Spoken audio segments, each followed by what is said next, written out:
Good question. So, our mission and vision is to decarbonize heat, and we are not a technology that is a generation source.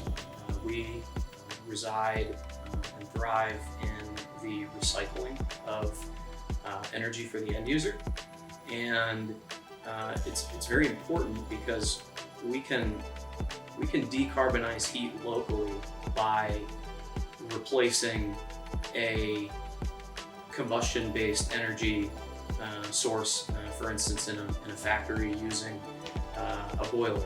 We can displace that piece of equipment locally, and we're removing the local emissions in which that boiler would be putting into the environment. However, it's a much larger discussion with much more breadth and depth when we talk in terms of generation.